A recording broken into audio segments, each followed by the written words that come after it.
વિદ્યાર્થી મિત્રો, good morning. કેમ છો? મજામાં ને? ગઈકાલે આપણે પ્રકરણ 15 જળ પરિવારનો અભ્યાસ કર્યો. જળ પરિવારની અંદર આપણે ગઈકાલે પ્રસ્તાવિક વાત કરી કે ભારતની નદી પ્રણાલી અને ભારતનો જળ પરિવાર છે તે કેટલા ભાગમાં વહેંચાયેલો છે. જળ પરિવાર એટલે શું, નદી પ્રણાલી એટલે શું કે નદી બેસિન એટલે શું, આટલા મુદ્દાઓની સમજણ આપણે ગઈકાલે મેળવી. આપણે ભણ્યા કે જળ પરિવાહ એટલે કોઈ એક પ્રાકૃતિક વિભાગની અંદર વહેતી તમામ નદીઓનો અભ્યાસ. તો આપણે પ્રાકૃતિક વિભાગ તરીકે ભારતની અંદર જે નદીઓ વહે છે, પ્રમુખ નદીઓ અને તેની શાખા નદીઓ, એ નદીઓ વિશે આપણે જળ પરિવારની અંદર અભ્યાસ કરીએ છીએ. જળ પરિવારના અનુસંધાને કેટલાક લગતા શબ્દો એટલે કે નદી બેસિન કે નદી પ્રણાલી. નદી બેસિન કે નદી પ્રણાલી એટલે શું? તો કે કાલે મેં તમને કહ્યું કે કોઈ એક નદી, મુખ્ય નદી વહીને આવે છે ને એને મળતી કેટલીક શાખા નદીઓનું એક જૂથ એટલે નદી પ્રણાલી. તો ભારતની પ્રમુખ નદી પ્રણાલીઓને આપણે બે ભાગમાં વહેંચી છે. કાલે કહેલું મેં તમને કે હિમાલયની નદીઓ અને દ્વીપકલ્પીય નદીઓ. ભારતની બરોબર મધ્યમાંથી કર્કવૃત પસાર થાય છે અને મધ્યમાંથી પસાર થતું કર્કવૃત ભૌગોલિક દ્રષ્ટિએ ભારતને બે ભાગમાં વહેંચી દે છે. જેમાં કર્કવૃતની ઉત્તરનો જે ભારતનો ભાગ છે તે ઉત્તર ભારત તરીકે ઓળખાય છે. કર્કવૃતની દક્ષિણનો જે ભારતનો ભાગ છે તે દક્ષિણ ભારત તરીકે ઓળખાય છે. ભારતનો દક્ષિણ ભાગ ત્રણ સમુદ્રથી ઘેરાયેલો છે: અરબ સાગર, બંગાળાની ખાડી અને હિન્દ મહાસાગર. પરિણામ સ્વરૂપે ભારતનો દક્ષિણ ભાગ જે ત્રિકોણ આકાર ધરાવે છે તે દ્વીપકલ્પ તરીકે ઓળખાય છે. અને અહીં દ્વીપકલ્પનો ઉચ્ચ પ્રદેશ આવેલો છે એટલે આપણે દક્ષિણ ભારતને દ્વીપકલ્પીય ઉચ્ચ પ્રદેશ તરીકે ઓળખીએ છીએ. જ્યારે કર્કવૃતની ઉત્તરની વાત કરીએ તો ભારતની ઉત્તરે કાશ્મીરથી શરૂ કરીને છેક મિઝોરમ, મણિપુર ને ત્રિપુરા સુધી હિમાલયની પર્વતીય શૃંખલાઓ આવેલી છે, જે તમે પ્રકરણ 14 ની અંદર ભણી ગયા છો. તો એ પર્વતમાળાને લીધે આપણે આ ઉત્તરનો ભાગ છે તે હિમાલયના પર્વતીય વિસ્તાર તરીકે ઓળખાય છે. તમે એ શું કે ભૂપૃષ્ઠ અને નદીઓને શું કનેક્શન છે? તો કે હિમાલયનો ઉત્તરી ભાગ છે કે જ્યાં હિમાલયની પર્વતીય શૃંખલાઓ આવેલી છે એમાંથી અસંખ્ય નદીઓ નીકળે છે. જેમાંની કેટલીક નદી ભારતમાં થઈને પાકિસ્તાન, અરબ સાગરને મળે છે, તો કેટલીક નદી નેપાળમાંથી આવી અને ભારતના ઉત્તર પ્રદેશમાં પ્રવેશ કરી અને બંગાળાની ખાડીને મળે છે. તો કર્કવૃતની ઉત્તરે હિમાલયમાંથી નીકળતી જે નદીઓ છે તે નદીઓને હિમાલયની નદી તરીકે ઓળખવામાં આવે છે. હિમાલયની નદીઓ ઘણી બધી છે, પરંતુ હિમાલયની એ નદીઓને ત્રણ ભાગમાં વહેંચી દીધી છે. હિમાલયની જે નદી પ્રણાલી છે, મુખ્ય નદી અને શાખા નદી, એમ હિમાલયની નદીઓને ત્રણ નદી પ્રણાલીમાં વિભાજિત કરી દીધી છે. જેમાંની એક નદી પ્રણાલી એટલે સિંધુ નદી પ્રણાલી, બીજી નદી પ્રણાલી કઈ છે તો કે ગંગા નદી પ્રણાલી, અને ત્રીજી નદી પ્રણાલી કઈ તો કે બ્રહ્મપુત્ર નદી પ્રણાલી. આ મુખ્ય ત્રણ નદીઓ, હિમાલયમાંથી નીકળતી મુખ્ય ત્રણ નદીઓ, એમાં એક સિંધુ, બીજી ગંગા અને ત્રીજી બ્રહ્મપુત્ર. આ પ્રમુખ ત્રણ નદીઓ કે જે ભારતની મોટી કહી શકાય કે સૌથી મોટી કહી શકાય એવી નદીઓ છે. આ ત્રણ નદીઓ સાથે બીજી કેટલીક શાખા નદીઓ, કેટલીક હિમાલયમાંથી નીકળે છે તો કેટલીક મધ્યપ્રદેશમાં થઈ અને ઉત્તર ભારતની અંદર પ્રવેશ કરે છે. તો એ નદીઓ શાખા નદી તરીકે કેટલીક નદીઓ સિંધુને મળે છે, કેટલીક નદીઓ ગંગાને મળે છે, તો કેટલીક નદીઓ છે તે બ્રહ્મપુત્રને મળે છે. આમ મુખ્ય નદી તરીકે ત્રણ નદીને આપણે દર્શાવી શકીએ: સિંધુ, ગંગા અને બ્રહ્મપુત્ર. એની શાખા નદી તરીકે અનેક નદીઓ એ નદીની અંદર વિલીન થઈ જાય છે અને પછી સંપૂર્ણ જળરાશિ છે તે બંગાળાની ખાડીની અંદર ઠલવે છે. એટલે ઉત્તર ભારતની હિમાલયની નદીઓ ત્રણ નદી પ્રણાલીમાં વિભાજિત છે, જેમાંની એક સિંધુ નદી પ્રણાલી, બીજી ગંગા નદી પ્રણાલી અને ત્રીજી બ્રહ્મપુત્ર નદી પ્રણાલી. આજે આપણે વાત કરીશું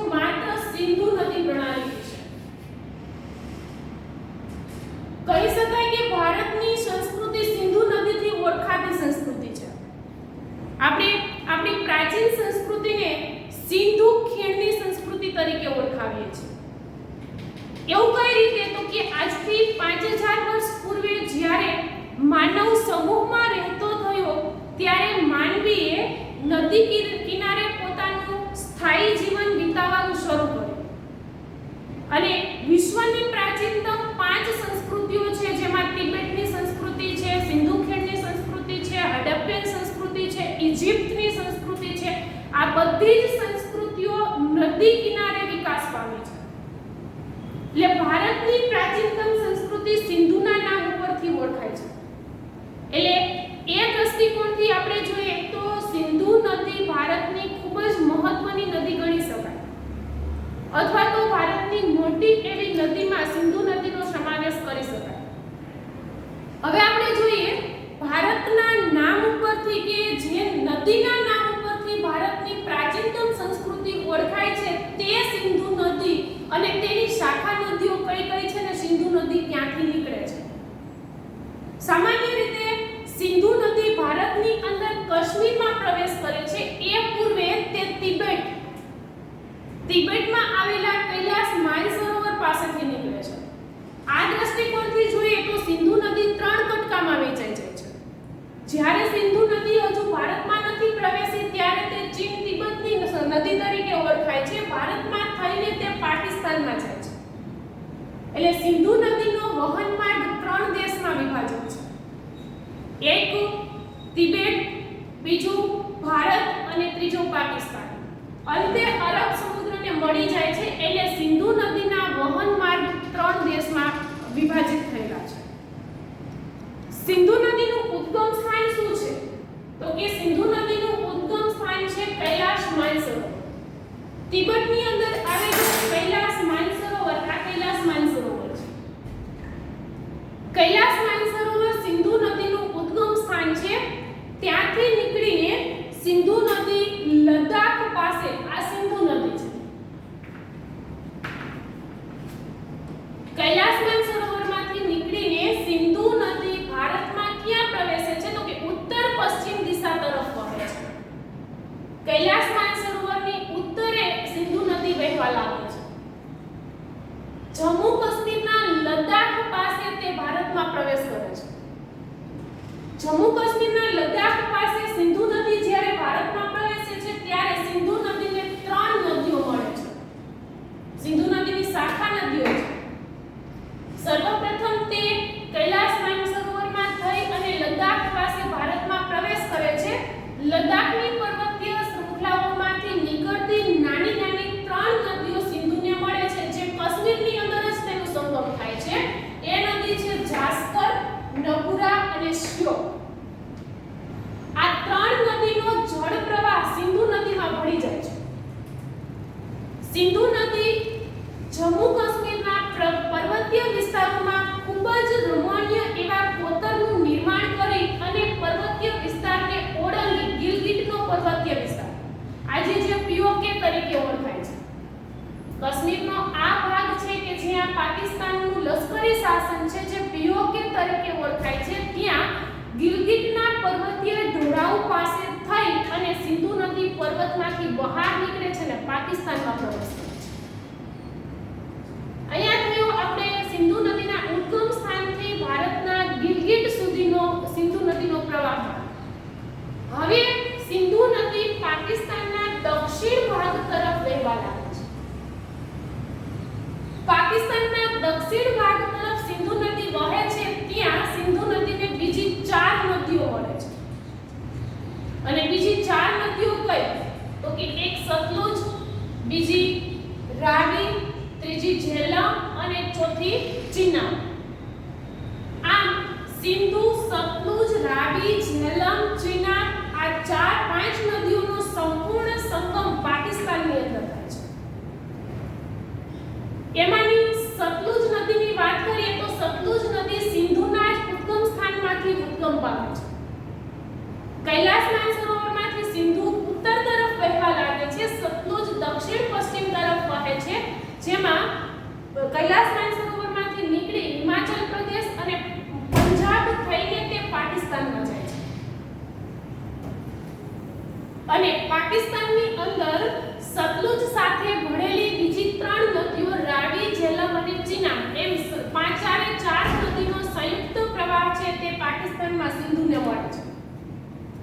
સિંધુ, સતલુજ, રાવી, ઝેલમ અને ચિનાબ 5 નદીનો સંયુક્ત પ્રવાહ દક્ષિણ દિશા તરફ વહી અને પાકિસ્તાનના કરાચી પાસે મિઠાનકોટની આજુબાજુના ભાગમાં અરબ સાગરને મળી જાય છે.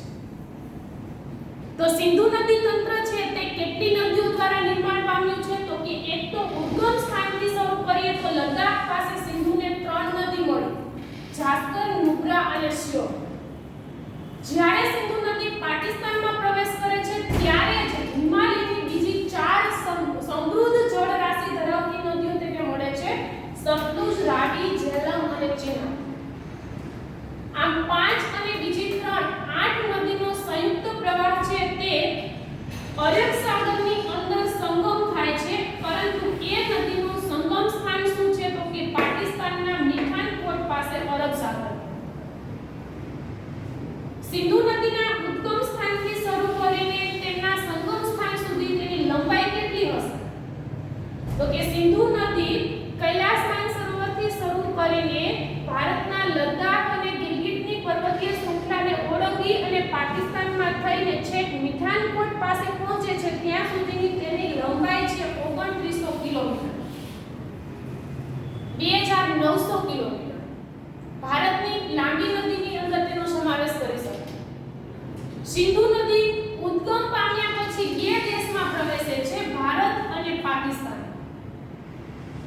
પરિણામ સ્વરૂપે સિંધુ નદીની જળ રાશિ ઉપર ભારતનો પણ અધિકાર છે અને પાકિસ્તાનનો પણ અધિકાર છે.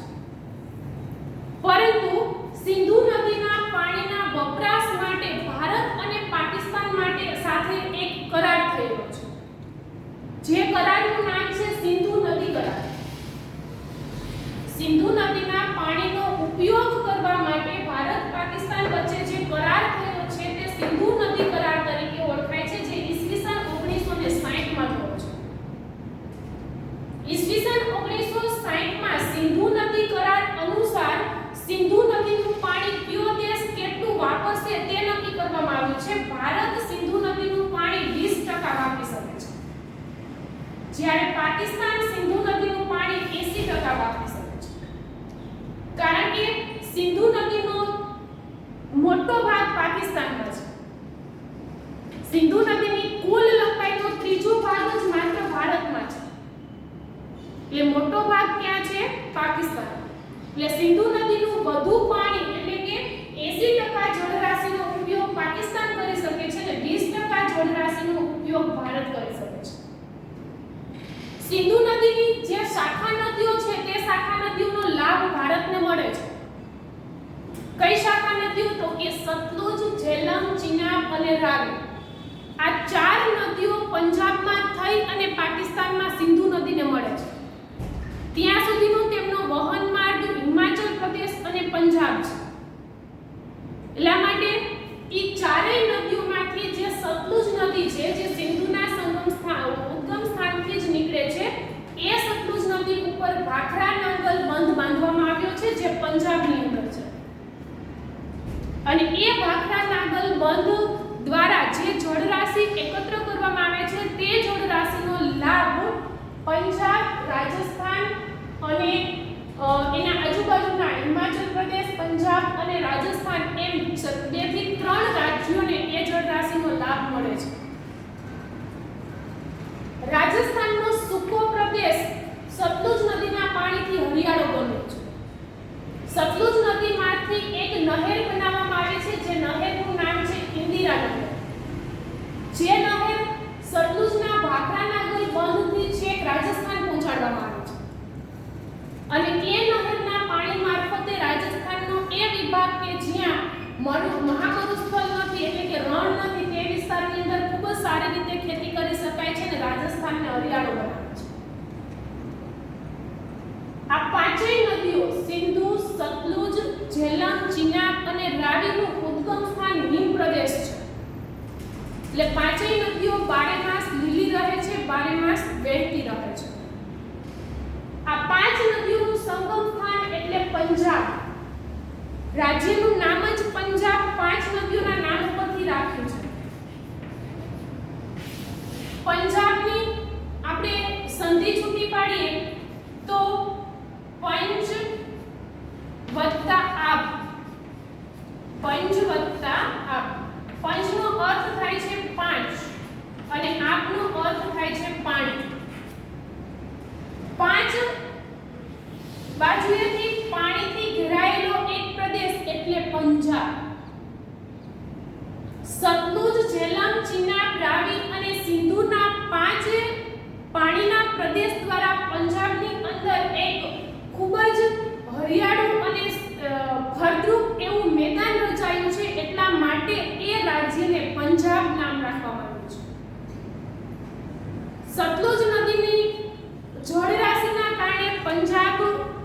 પ્રધાન રાજ્ય બન્યું છે.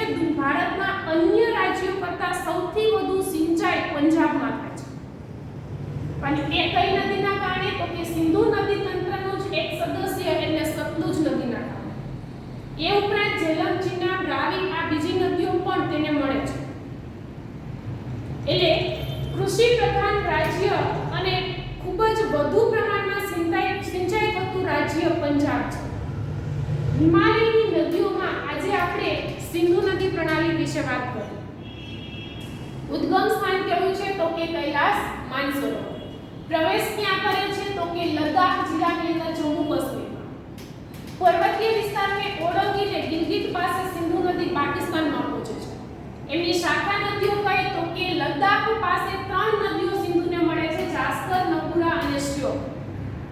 પરંતુ સિંધુ જ્યારે પાકિસ્તાનમાં પ્રવેશ કરે છે ત્યારે પંજાબ અને હિમાચલ પ્રદેશની 4 નદીઓ તેને મળે છે: સતલુજ, રાવી, ઝેલમ અને ચિનાબ.